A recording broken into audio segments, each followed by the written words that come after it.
ಒಂದು ಘಟನೆ ಆಗಿದೆ. ಒಂದು ಅಂಗನವಾಡಿಗಳಲ್ಲಿ ಹುಳ ಸಿಕ್ಕಿದೆ. ಸರಬರಾಜಾಗ್ತಕ್ಕಂಥ ಆಹಾರ ಪದಾರ್ಥಗಳಲ್ಲಿ ಹುಳುಗಳು ಸಿಗ್ತಾ ಇದೆ.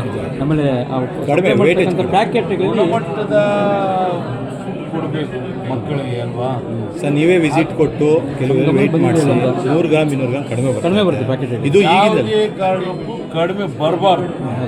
ಏನು ಮೆನ್ಯೂ ಪ್ರಕಾರ ಕೊಡಬೇಕು. ಮುಲಾಜಿತ ಅಧಿಕಾರಿಗಳ ಮೇಲೆ ಕ್ರಮ ವಹಿಸಿ. ಆಮೇಲೆ ಅಗತ್ಯಕ್ಕಿಂತ ಹೆಚ್ಚು ಸರಬರಾಜು ಜಾಸ್ತಿ ಆಗಿ ಸೊ ಹಾಗಾಗಿ ಅದು ಸ್ಟಾಕ್ ಆಗುತ್ತೆ. ಸ್ಟಾಕ್ ಆದಮೇಲೆ ಹುಳ ಬೀಳುತ್ತೆ. ಗರ್ಭಿಣಿ ಸ್ತ್ರೀಯರಿಗೆ ಕೊಡ್ತಕ್ಕಂಥ ಒಂದು ಆಹಾರ ಪದಾರ್ಥಗಳು ಹುಳು ಬಿತ್ತು ಅಂದರೆ ಅದು ನಿಮಗೂ ಕೆಟ್ಟ ಹೆಸರು, ರಾಜ್ಯ ಸರ್ಕಾರಕ್ಕೆ ಕೆಟ್ಟ ಹೆಸರು. ಯಾವುದೇ ಕಾರಣಕ್ಕೆ ಹಂಗೆ ಆಗ್ಬಿಡಲ್ಲ.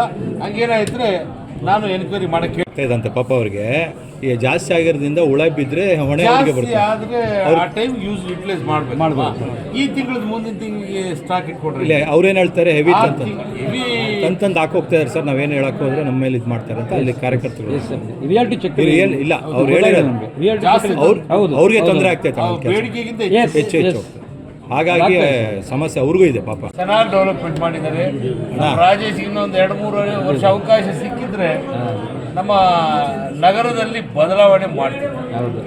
ದೂರದೃಷ್ಟಿ ಇಟ್ಕೊಂಡು ಮನಸ್ಸು ಮಾಡಿ ನೀವೇ ಮನಸ್ಸು ಮಾಡ್ಬೋದಲ್ಲ. ಮನಸ್ಸು ಮಾಡಂದ್ರೆ ಮುಂದೆ ಹೇಳ್ತೇನೆ ಮಾಜಿ ನೆಕ್ಸ್ಟ್ ಸದಾ ಇರ್ತಾನೆ ಸಭೆಯಲ್ಲಿ. ಅವರ ಮಾರ್ಗದರ್ಶನದಲ್ಲಿ ಏನೋ ಎಲ್ಲ ಮಾಡಬೇಕು ಚೆನ್ನಾಗಿ ಮಾಡಿದ್ದಾನೆ.